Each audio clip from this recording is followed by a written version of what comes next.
Study IQ IAS, आपका selection हमारा mission. आज एक इम्पॉर्टेंट टॉपिक पर डिस्कशन करते हैं जो कि है India's resilient growth amid the global turmoil and understanding what are India's economic strength.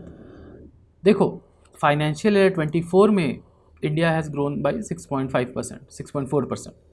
Financial year 26 जो अगले साल मतलब ये वाला जो चल रहा है फाइनेंशियल ईयर, उसमें भी we are on the way कि 6.3 से 6.8% के बीच में हमारी ग्रोथ रहेगी, depending upon what the global situation is. Global situation means India में जब हम लोग बेसलाइन जीडीपी कैलकुलेट करते हैं तो we take into account about for the crude oil prices mostly और एंड द इन्फ्लेशन। तो both crude oil prices are going down and in the coming future ये और भी कम हो सकता है क्योंकि ओपेक प्लस कंट्रीज अपनी सप्लाई बढ़ा रहा है। सप्लाई बढ़ती है तो प्राइस ड्रॉप होती है।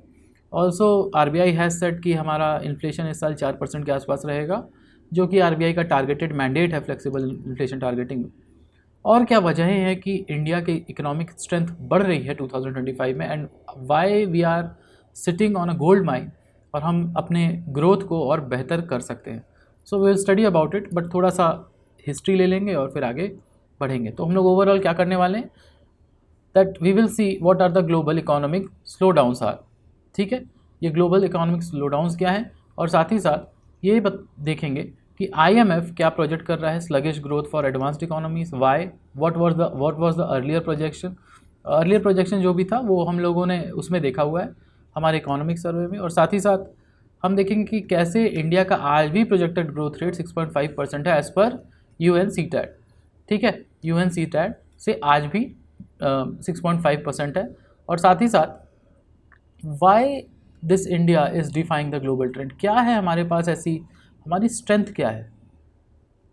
तो इन सारी चीज़ों पे और mostly we will focus on this, why India has so much of economic strength. ये हमारी मैक्रो इकोनॉमिक फंडामेंटल्स में क्या बेहतर है कि हम ये ग्लोबल हेडविंड्स को पार कर जाएंगे। आगे बढ़ते हैं तो थोड़ा हिस्टोरिकल पर्सपेक्टिव ले लेते हैं, मतलब अभी जो हुआ है रिसेंटली। तो इकोनॉमिक सर्वे के अकॉर्डिंग एज़ पर इकोनॉमिक सर्वे, ठीक है, इंडिया की ग्रोथ रेट कितनी रही है, रहेगी मतलब 6.4% फॉर फाइनेंशियल ईयर 25 और करेंट फाइनेंशियल ईयर 26 के लिए ये कहा गया है कि 6.3 से 6.8% के बीच में ग्रोथ रहेगी। ठीक है, बट अभी जो ट्रेड वॉर्स शुरू हो गए हैं और थोड़ी समस्याएं हो गई हैं, तो देखते हैं हम लोग 6.3 के ज़्यादा पास रहते हैं या 6.8 के, the time will show that. But एक बात और रहे कि इकोनॉमिक सर्वे ने पर्टिकुलरली 3 चीज़ों को इसका जिम्मेदार ठहराया था स्लो ग्रोथ रेट 6.4%। हम लोग सोच रहे थे कि 7%, 8% के आसपास ग्रो कर जाएंगे, बट उतना हुआ नहीं। तो देखो, एक तो था हमारा ग्लोबल कॉन्फ्लिक्ट जो आज भी है, यानी रशिया यूक्रेन कॉन्फ्लिक्ट हो या मिडिल ईस्ट में चलने वाली कॉन्फ्लिक्ट हो between the various countries. Mostly हम देखते हैं कि इजराइल और पैलेस्टीन हो, या फिर रेड सी में प्रॉब्लम्स आ रही हों, कॉन्फ्लिक्ट्स हो रहे हों, ठीक है, पायरेट्स का प्रॉब्लम हो। ठीक, ग्लोबल कॉन्फ्लिक्ट के अलावा there were supply chain issues, क्योंकि भाई कॉन्फ्लिक्ट होगा तो सप्लाई चेन में प्रॉब्लम आएगी, सप्लाई चेन प्रॉब्लम। ठीक, और साथ ही साथ एक और प्रॉब्लम हो रही थी, ग्लोबल कॉन्फ्लिक्ट तो था ही, सप्लाई चेन में भी प्रॉब्लम आ रही थी। और इसी के साथ साथ मतलब हम लोग देख रहे थे कि we were here with inflation. और इन्फ्लेशन क्यों हो रहा था, हमारी जो करेंसी है वो भी बहुत ही तेज़ी से क्या हो रही थी, डिप्रिशिएट हो रही थी, जिसकी वजह से इम्पोर्टेड इन्फ्लेशन की भी प्रॉब्लम देखी गई। तो ये है इकोनॉमिक सर्वे के अकॉर्डिंग, ये सब हमारी प्रॉब्लम्स थी। ठीक, बट स्ट्रेंथ कहाँ लाई करती है इंडिया की, why India still had 6.4% growth in financial year 25, और क्यों हम फाइनेंशियल ईयर 26 में भी बेहतर परफॉर्म करेंगे। बिकॉज 3 सेक्टर अगर हम समझ लें, एग्रीकल्चर, मैन्युफैक्चरिंग और सर्विसेज, तो इंडिया का agriculture sector was above the trend line, माने बेहतर परफॉर्म किया। Services were doing better, but manufacturing was not doing that much, यानी कि एक तरह से growth was very low to moderate. ठीक है, तो एक मैन्युफैक्चरिंग ही सेक्टर था जहाँ पे प्रॉब्लम्स देखी गई हैं, और मैन्युफैक्चरिंग सेक्टर में सिर्फ इंडिया में नहीं दुनिया भर में प्रॉब्लम्स देखी गई हैं, और उसकी वजह है ये थी। ठीक है, तो जितनी भी कंट्रीज़ मैन्युफैक्चरिंग डिपेंडेंट थी वहाँ पे आपको कम ग्रोथ देखी गई है, जैसे जर्मनी हुआ, ठीक है, लाइक दैट। बट सर्विसेज जहाँ पे ज़्यादा है, जैसे इंडिया है, ठीक है, यूएस है, यहाँ पे आपको बेहतर ग्रोथ देखी गई है और साथ ही साथ इंडिया की एग्रीकल्चर ग्रोथ प्रेडिक्ट की गई है 3.8%। ठीक है, that is well above trend lines. ठीक है, पिछले 10 सालों का जो एवरेज ग्रोथ है उससे ज़्यादा है और साथ ही साथ 4% के आसपास की ग्रोथ से हमारा जो एग्रीकल्चर डिमांड है वो भी बढ़ेगा क्योंकि एग्रीकल्चर इनकम बढ़ेगी, वो हम आगे देखेंगे। तो this is the historical background. साथ ही साथ याद रहे कि IMF ने भी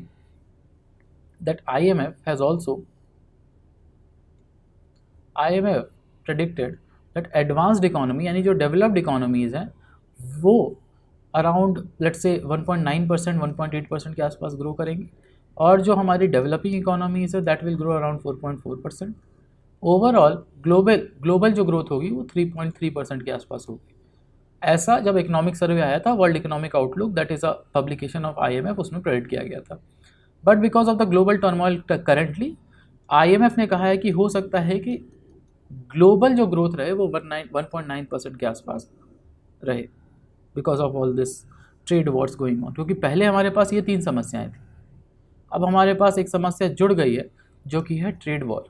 that was not accounted for when economic survey was there, but even with all these things and the trade war still India's economy is more resilient. अगर आप किसी भी और डेवलपिंग या डेवलप्ड इकोनॉमी के साथ कंपेयर करें इंडियन इकोनॉमी को तो वो क्यों है। ठीक है, तो वो देखेंगे हम लोग और इस क्यों का आंसर, वाई का आंसर करने की कोशिश करेंगे।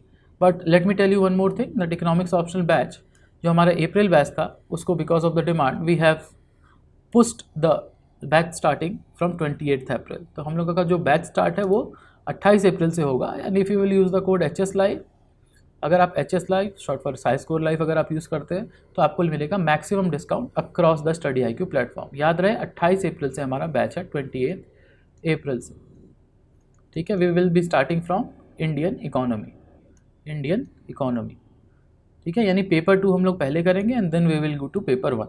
ठीक है, ताकि आप लोग भी थोड़ा घुल मिल जाएंगे क्लास के साथ। और याद रहे we will have to take the platinum batch, that is the most comprehensive batch available. और ये क्यों मैं कह रहा हूँ, because there will be live classes for concept clarity, mentorship for doubt clearing and answer writing, also you will get PYQ analysis monthly. ठीक है, और हमारा पूरा कोर्स स्ट्रक्चर ही ऐसे बना हुआ है कि वो PYQs के साथ साथ टैग अलॉन्ग होता है। तो हम लोग सिर्फ सिलेबस ही नहीं देखते हैं, PYQs भी देखते हैं और देखते हैं कि क्या ट्रेंड रहा है UPSC के क्वेश्चंस पूछने का। साथ ही साथ आपको मिलेगी टेस्ट सीरीज़ जो कि सिर्फ और सिर्फ ये सारी चीज़ें आपको सिर्फ और सिर्फ प्लैटिनम बैच में अवेलेबल है और किसी बैच में नहीं। So you will have to take the platinum economics optional batch. Test series आपकी 8 रहेगी और ये होगी आपकी before the mains of 2026 and after the pre of 2026, ताकि आप एक उसमें रहें, रिविजन और प्रोडक्टिव साइकिल में रहें और जब एग्ज़ाम देने जाए तो आप घबराएं ना। ठीक, and there will be 30 months of validity. तो whoever wants to join do join और थोड़ा जल्दी ज्वाइन करें क्योंकि आपका बैच शुरू होने वाला है 28 अप्रैल से। दैट क्या है प्रोजेक्शन। सो UNCTAD की ट्रेड एंड डेवलपमेंट फोरसाइट। पहली बात तो ये कि UNCTAD का फुल फॉर्म क्या है ये आपको कमेंट सेक्शन में लिखना है। साथ ही साथ इसका हेडक्वार्टर कहाँ है वो लिखना है। ठीक है, ये 2 चीज़ें आपको कमेंट करनी है, UNCTAD का हेडक्वार्टर और उसका फुल फॉर्म इंपॉर्टेंट हो सकता है। ठीक है, तो और एक चीज़ का पता चली कि UNCTAD trade and development foresight release करता है। इंपॉर्टेंट ये हो सकता है प्री में एक क्वेश्चन डायरेक्ट पूछ ले इससे। ठीक है, तो इंडिया की ग्रोथ प्रोजेक्शन 2025 में, मतलब ये जो अभी साल चल रहा है, देखो इंडिया में फाइनेंशियल ईयर क्या होता है, इंडिया में फाइनेंशियल ईयर होता है अप्रैल टू मार्च, है ना। यानी हमारा जो फाइनेंशियल ईयर 26 है वो मतलब ग्लोबली इसको 2025 बोला जाता है। ठीक है, क्योंकि ग्लोबली फाइनेंशियल ईयर होता है जनवरी से दिसंबर, तो 2025 का मतलब है फाइनेंशियल ईयर 26 की बात हो रही है। तो इंडिया 2025 में 6.5% ग्रो करेगी, slightly lower than the 6.9% growth in 2024। ठीक, also it has said that India will be the fastest growing major economy in the world. Major means जहाँ पे ज़्यादा प्रोडक्शन होता है, एक लेवल से अच्छी पर कैपिटा इनकम है, 5th लार्जेस्ट इकोनॉमी है, दुनिया की बहुत बड़ा प्रोड्यूसर है, सर्विसेज का बहुत बड़ा प्रोड्यूसर है, तो उसको मेजर इकोनॉमी बोलते हैं। ठीक है, so India will still be the fastest growing major economy of the world. और ये बहुत बड़ी बात है कहना, क्योंकि कंपटीशन अब बढ़ा है इंडिया के साथ साथ, चाहे इंडोनेशिया हो, वियतनाम हो, हर लोग सब कोई कैचअप करना चाहता है। ठीक है, ड्राइवर्स ऑफ ग्रोथ क्या क्या रहेंगे आगे भी देखेंगे, but basically robust public spending मतलब जो गवर्नमेंट स्पेंड करती है ना, हमारा केपेक्स में लगभग 11 लाख करोड़ रुपए। उसके अलावा नेशनल मोनेटाइजेशन पाइपलाइन हो, या फिर नेशनल इंफ्रास्ट्रक्चर पाइपलाइन हो, या पीएम गति शक्ति स्कीम हो, जिसमें लगातार गवर्नमेंट कैपिटल एक्सपेंडिचर बढ़ा रही है इंफ्रास्ट्रक्चर में डेवलपमेंट, सोलर पैनल्स का डेवलपमेंट, इलेक्ट्रिसिटी एनर्जी, इसमें जो डेवलपमेंट के लिए पैसे लगा रही है खास, और डिफेंस में, उसको बोलते हैं रोबस्ट पब्लिक स्पेंडिंग, यानी गवर्नमेंट स्पेंडिंग कर रही है एसेट क्रिएशन। ठीक है। Also monetary easing is going on. Monetary easing बोले तो आरबीआई अपना स्टांस अब क्या किया है, अकोमोडेटिव, यानी अकोमोडेटिव, इसका ये मतलब है कि now RBI is going to accommodate growth, और इसके लिए आरबीआई क्या कर रहा है, इंटरेस्ट रेट कट कर रहा है, इंटरेस्ट रेट डाउन कर रहा है। इसी को बोलते हैं हम लोग मॉनेटरी ईजिंग। ठीक है, जब इंटरेस्ट रेट कट होता है इसको मॉनेटरी ईजिंग बोलते हैं। ठीक, और इसके साथ साथ हमारा कंजम्पशन डिमांड धीरे धीरे बढ़ रहा है, which is led by the rural demand more. ठीक है, रूरल एरियाज़ में डिमांड बढ़ रही है, क्यों बढ़ रही है आगे देखेंगे हम लोग। और अर्बन की जो डिमांड है वो स्टैगनेंट हुई है। ठीक है, अर्बन डिमांड थोड़ी स्टैगनेंट हुई है। Also with the rate cut by RBI हो सकता है अर्बन डिमांड भी बढ़े, और प्राइवेट इन्वेस्टमेंट जो लास्ट ईयर काफ़ी कम रहे हैं इंडिया में, उसके भी बढ़ने की उम्मीदें हैं। ठीक है, so South Asia region is expected to expand by 5.6% in 2025, जिसमें से 6.5% विल बी फ्रॉम इंडिया। ठीक, अब देखते हैं कि क्या क्या है हमारा, क्यों हम बेहतर करने वाले हैं पूरी दुनिया से, and we are still the fastest growing major economy of the world. तो याद हो कि हम लोग जीडीपी को कैसे नापते हैं, C+I+G+NX। ठीक है, C मतलब कंजम्पशन, प्राइवेट कंजम्पशन, I मतलब इन्वेस्टमेंट, G मतलब गवर्नमेंट एक्सपेंडिचर, और NX मतलब नेट एक्सपोर्ट। तो हमारी जीडीपी के कैलकुलेशन में जो सबसे ज़्यादा जिसका वेटेज है हमारे मतलब भारत की जीडीपी में, वो है प्राइवेट कंजम्पशन का। एज पर इकोनॉमिक सर्वे इट्स अराउंड 61.8%, यानी and it has always been above 60%, 60% से ज़्यादा ही रहा है contribution of private consumption in the Indian GDP. तो अब भी ये देखा जा रहा है कि with slow down in prices, क्योंकि इन्फ्लेशन कम हो रहा है तो लोगों के पास खर्च करने की क्षमता बढ़ रही है। अभी तक जो लोग फल सब्जी, घर परिवार, घर का रेंट, इलेक्ट्रिसिटी का बिल भरने में पैसे चले जा रहे थे बिकॉज ऑफ इन्फ्लेशन, अब लोगों के जेब में थोड़ा पैसा बचेगा। Plus there has been increase in the income tax slab, 12 lakh तक की इनकम को टैक्स फ्री किया गया है, तो लोगों की जेब में अब थोड़े पैसे एक्स्ट्रा बचेंगे, यानी they will have more income, more disposable income, और ये डिस्पोजेबल इनकम वो खर्च करेंगे, स्पेंड करेंगे, तो इंडिया की जो डिमांड है वो बढ़ेगी, कंजम्पशन डिमांड बढ़ेगी। और क्योंकि हमारा देश कंजम्पशन डिमांड के ऊपर ज़्यादा डिपेंडेंट है जीडीपी आउटपुट को लेके, तो जब कंजम्पशन डिमांड बढ़ेगी तो जीडीपी भी बढ़ेगी। ठीक है, सो लास्ट ईयर ये there was a problem with urban consumption, वो कम था, क्यों था, बिकॉज ऑफ इन्फ्लेशन, अब वो बढ़ेगा। ऑल्सो डिजिटल अडॉप्शन यानी यूपीआई, और साथ ही साथ ओएनडीसी जैसे प्लेटफॉर्म्स इंडिया में डिमांड ड्रिवन ग्रोथ लाएंगे। Also there has been tax relief in the budget, यानी 12 लाख का एग्जम्पशन। ठीक, and rural support scheme through food subsidies है पीएम गरीब कल्याण अन्न योजना। तो सोच के देखो कि रूरल सपोर्ट क्या है, पीएम गरीब कल्याण अन्न योजना में around 80 crore people get free ration. ठीक है, और किसी भी हाउस होल्ड में सबसे ज़्यादा खर्चे जो होते हैं वो दो होते हैं। अर्बन की अगर बात की जाए तो वो है house rent and then food, but rural में जाओगे तो हाउस रेंट तो देना नहीं है ना। तो सबसे बड़ा जो खर्चा है लोगों का वो होता है फूड। तो अगर फूड का खर्चा नहीं करना पड़े, यानी अगर फ्री राशन मिल जाए, तो लोगों के पास थोड़ी इनकम बच जाएगी, और जो इनकम बचेगी they can use it for not just for their purchasing their needs, but for something that they want, their luxury मतलब रूरल लग्जरी का मतलब एसी नहीं है, बट हो सकता है एक पंखा लगा लिया, छोटा सा लाइट लगा ली, बल्ब लगा लिया, इस तरह से रूरल डिमांड बढ़ेगी। ठीक है, तो robust domestic demand. Second, capex driven public investment. याद रहे कि 11 लाख करोड़ कैपेक्स का पुश गवर्नमेंट हर साल दे रही है, यानी कैपिटल एक्सपेंडिचर। ना सिर्फ सेंट्रल गवर्नमेंट बल्कि सेंट्रल गवर्नमेंट लोन्स भी आगे बढ़ा रही है स्टेट गवर्नमेंट्स को, ताकि कैपिटल एक्सपेंडिचर बढ़ाया जा सके। फोकस एरिया क्या है, railways, highways, digital infra, plus a very important sector that is defence. सरकार डिफेंस की तरफ भी फोकस कर रही है। There are multiplier effect on jobs and private investment. Multiplier effect क्यों बोल रहे हैं कि अगर देखो सरकार सड़कें बना रही है, साथ ही साथ बिजली लगा रही है, ठीक है, अगर लैंड मुहैया करा रही है, यानी कि प्लग एंड प्ले मॉडल दे रही है, तो there will be multiplier effect. Why? Because private investors will come now, buy the land here, put up their factories, और फैक्ट्रीज लगेगी तो किसकी ज़रूरत पड़ेगी? लोकल जॉब क्रिएशन होगा, ठीक है, तो एम्प्लॉयमेंट प्रॉब्लम कम होगी, प्राइवेट इन्वेस्टमेंट बढ़ेगा। प्लस एक और चीज़ हो रही है, प्राइवेट इन्वेस्टमेंट बढ़ने के लिए एक और चीज़ हो रही है, आरबीआई अपने रेट कट कर रहा है, ये भी हम लोग देखें। रेट कट करेगा मतलब सस्ते लोन मतलब इन्वेस्टमेंट बढ़ेगा, इन्वेस्टमेंट बढ़ेगा मतलब हमारा जॉब क्रिएशन बढ़ेगा, जॉब ज़्यादा होगी तो इनकम ज़्यादा होगी, इनकम ज़्यादा होगी तो डिमांड ज़्यादा होगी, डिमांड ज़्यादा होगी तो जीडीपी ग्रो करेगी, ठीक है। दैट इज़ वाई, क्योंकि हम लोग ज़्यादातर प्राइवेट डोमेस्टिक कंजम्पशन डिमांड के ऊपर डिपेंडेंट है, इंडिया की जीडीपी, ना कि एक्सपोर्ट डिपेंडेंट है, ठीक है, वो भी आगे देखते हैं। Also India has a young demographics, यानी we have a growth engine, यानी मीडियन एज जो इंडिया की है वो लेस देन 30 है। We have a demographic dividend, demographic dividend मतलब हमारी वर्किंग एज पॉपुलेशन जो है वो दुनिया में सबसे ज़्यादा है। तो अगर हम इनको वर्किंग एज पॉपुलेशन को एम्प्लॉयमेंट देते हैं और उनसे कुछ प्रोडक्टिव काम कराते हैं, ठीक है, प्रोडक्टिव काम कराते हैं, उनकी प्रोडक्टिविटी बढ़ाते हैं, तो आगे चल के होगा क्या? This productivity will only lead to increase in the GDP and the economic growth of the country. हम ये भी देखते हैं कि इंडिया में फॉर्मल जॉब क्रिएशन बढ़ी है बिकॉज ऑफ ईपीएफओ मैंडेटरी होना, साथ ही साथ एंटरप्रेन्योरशिप बढ़ी है, specially entrepreneurship among women in the rural areas.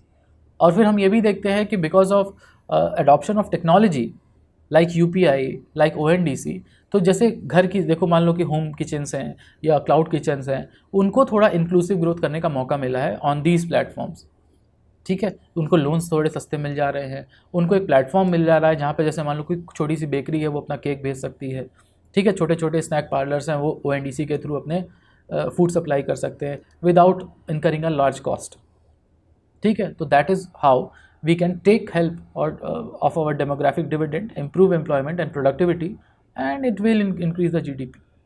तो ये भी एक फैक्टर है that young demographic and a productive demography, ठीक है, that is a growth engine. There are structural reforms and policy push in the country, यानी देखो GST में कॉन्स्टेंटली जीएसटी काउंसिल की बैठकें होती रहती हैं जहाँ पे जीएसटी को कम ज़्यादा किया जाता है एज पर the demand in the country. There has been the insolvency, bankruptcy code in the country that has given a exit law and a fair exit to honest businessmen, ठीक है। मान लो किसी वजह से ऑपरेशंस नहीं चल पाए, किसी का बिजनेस बंद होने वाला है, तो उनको एक ऑनरेबल एग्जिट मिलती है, ठीक है, जल्दी से जल्दी एग्जिट मिलती है ताकि फिर वो अपने पैसे और अपनी वैल्यू एक्सपीरियंसेस को किसी और बिजनेस में लगा सके। साथ ही साथ पीएलआई स्कीम्स को अगर देखा जाए, ठीक है, PLI scheme has been a game changer. सोच के देखो, इंडिया जो कि नेट इम्पोर्टर था किसका? मोबाइल डिवाइसेस का मैं बोल रहा हूँ, आज वो मोबाइल डिवाइसेस को एक्सपोर्ट कर रहा है, नेट एक्सपोर्टर हो चुके हैं हम लोग just because of this PLI scheme. और एक बात कि एक्सपोर्ट में जो सबसे ज़्यादा ग्रोथ दिखाई दी है जिस सेक्टर में, वो है telecom sector. Why? Because of this PLI scheme. Apple अपना प्रोडक्शन ले आया है, सैमसंग की दुनिया की सबसे बड़ी इंडस्ट्री यहाँ लगी हुई है, और कई सारी जो छोटी छोटी मैन्युफैक्चरिंग यूनिट्स हैं that relates with this mobile. अब सोचिए देखो कि टेलीकॉम एक मोबाइल बनाने के लिए कई सारे पार्ट्स चाहिए होते हैं, तो एंसिलरी यूनिट्स इन बड़े बड़े फैक्ट्रीज़ के अराउंड लगी है और इससे और एम्प्लॉयमेंट जनरेट हो रहा है। Plus there has been an increase in the manufacturing sector specially related to telecom, है कि नहीं। और छोटी छोटी कंपनीज बन रही हैं जो इनको सप्लाई करती हैं, बड़ी मोबाइल कंपनीज को सप्लाई करती हैं क्रूशियल पार्ट्स, और उसकी वजह से फिर लोकल एम्प्लॉयमेंट पुश मिला है। Also there has been lower corporate tax regime, यानी कि 22.5% के आसपास कॉर्पोरेट टैक्स है, और मिनिमम अल्टरनेट टैक्स देना है नई कंपनीज़ को 15% है, only 15% has to be given as minimum alternate tax. तो अभी कम टैक्स है, मतलब कॉर्पोरेट्स के पास ज़्यादा पैसे बचेंगे री इन्वेस्ट करने के लिए। जितना ज़्यादा इन्वेस्टमेंट होगा उतना ज़्यादा एम्प्लॉयमेंट ग्रोथ होने की उम्मीद रहती है, उतना ज़्यादा सप्लाई बढ़ती है, आउटपुट बढ़ता है और ओवरऑल जीडीपी ग्रोथ मिलती है। So these have been the structural reform जो पिछले 4-5 साल से चल रहे हैं, और पॉलिसी पुश दिया जा रहा है with PLI scheme, with insolvency bankruptcy code, with GST, ताकि ग्रोथ को थोड़ा और तेज़ी से आगे बढ़ाया जा सके, and that's why the strong economic fundamentals जो है वो इस ग्रोथ को आगे बढ़ाने में हेल्प करते हैं। ऑल्सो हमने बताया ही है कि इकोनॉमिक सर्वे में ये लिखा गया है कि इंडिया का agriculture sector have been very robust and very resilient even in tough times. तो इकोनॉमिक सर्वे ये कहता है कि expected agriculture growth will be 3.8%, हम लोग बात किए हैं अभी, ठीक है, and that is well above the trend line, जो 15 साल का अगर लॉन्ग टर्म लेके चला जाए कि एग्रीकल्चर ग्रोथ कितनी एवरेज होनी चाहिए थी, उससे ज़्यादा है। Also there has been PM Kisan, यानी जो हर क्वार्टर में लोगों को पैसे मिलते हैं, है ना, 2,000 rupees to each farmer. There has been irrigation push, जैसे पीएम हमारा more crop per drop scheme है, ठीक है, और better MSP regime has been there, यानी कांस्टेंट इंक्रीज़ हो रहा है एमएसपी में भी, और साथ ही साथ क्रॉप डाइवर्सिफिकेशन की तरफ भी सरकार का ध्यान है। मतलब आपको सब्सिडाइज्ड रेट पे एक ऑर्गेनिक फार्मिंग से लेके मशरूम फार्मिंग यानी कैश क्रॉप कमर्शियल फार्मिंग के लिए भी ऑर्गेनिक फार्मिंग करने का मौका मिलता है, ठीक है। साथ ही साथ पीएम गरीब कल्याण अन्न योजना और नरेगा दोनों ही स्कीम्स जो ओवरऑल डिमांड है, रूरल डिमांड, उसको बढ़ाने में मदद करती है, क्योंकि डिस्पोजेबल इनकम बढ़ रही होती है, ठीक।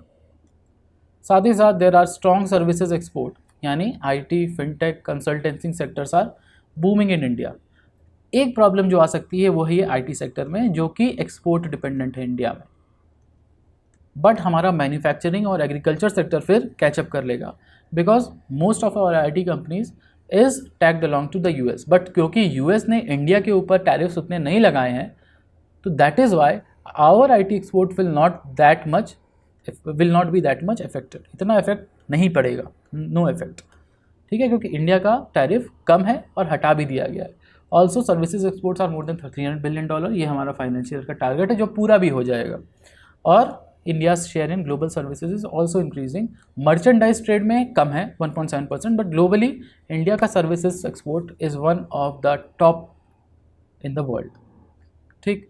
तो हम एग्रीकल्चर में बेहतर कर रहे हैं एंड वेरियस सर्विसेज में बेहतर कर रहे हैं, मैन्युफैक्चरिंग में देखना होगा, but because of the strong resilience and macro economic fundamentals being better, हम लोग मैन्युफैक्चरिंग में भी थोड़ा बेटर करने की उम्मीद रखते हैं इस साल, ठीक है। There is macro economic stability, यानी इन्फ्लेशन कम हो गया है 4.9% एज पर इकोनॉमिक सर्वे, और as per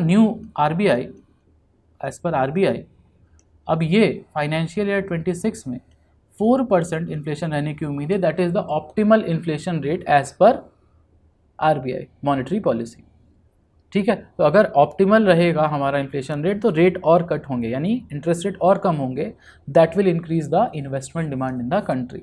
physical deficit is also under control, less than 5.1% by FY26, ठीक। और RBI rate cut stands to boost credit flow, यानी मोर मनी सप्लाई। मोर money supply means more growth, मोर money supply means more economic growth, okay.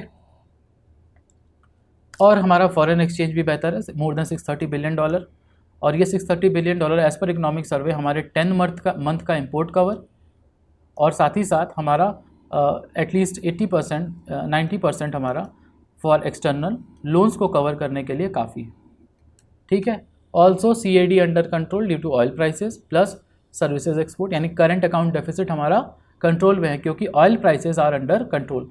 हाँ, हो सकता है consumers को oil prices कम ना मिल रहे हो, बट सरकारी कंपनीज़ को इसका काफ़ी फ़ायदा हुआ है, क्योंकि oil prices have been less for India, क्योंकि पिछले साल हम लोग रशिया से खरीदें, ईरान से खरीदें, बार्टर सिस्टम पे खरीदें, ठीक है। तो इसलिए even when the global oil prices were higher, India जो इंपोर्ट कर रहा था ऑयल, वो एक कम रेट पे कर रहा था। सर्विसेज एक्सपोर्ट ज़्यादा है, तो हमारा एक्सपोर्ट माइनस इंपोर्ट ठीक रहा है, क्योंकि खाली मर्चेंडाइज वाले इंपोर्ट एक्सपोर्ट में हम लोग को प्रॉब्लम है, गुड्स वाले में, सर्विसेज में तो हम लोग सरप्लस है ही।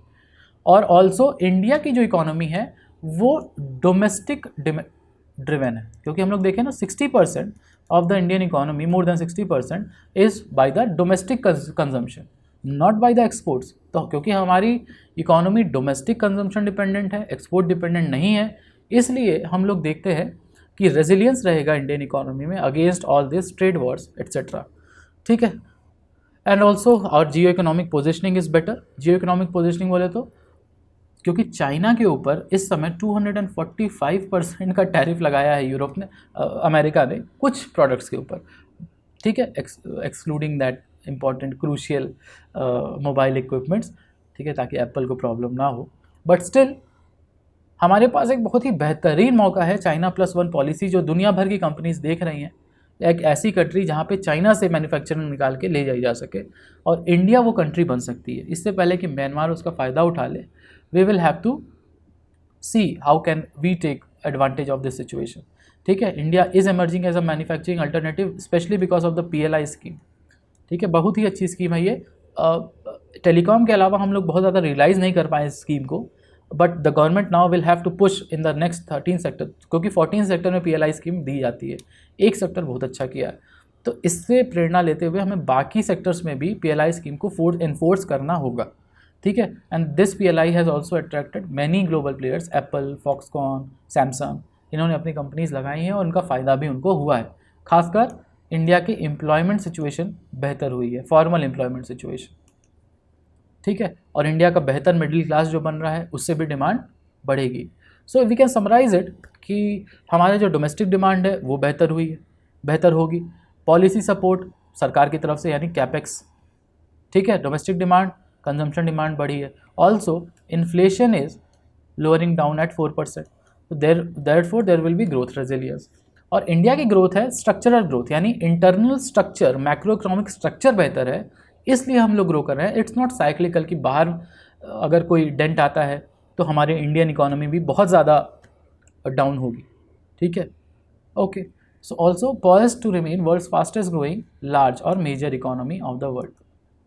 सो we have seen a comprehensive picture कि क्यों ऐसा होने वाला है, चाहे वो डोमेस्टिक डिमांड हो, अर्बन मिडिल क्लास हो, रूरल डिमांड हो, सर्विसेज एक्सपोर्ट्स हो, या increasing manufacturing and policy support by the government ho. So all these factors will come together, or even with the global trade wars, Indian economy will be further more growing in the as a major economy of the world.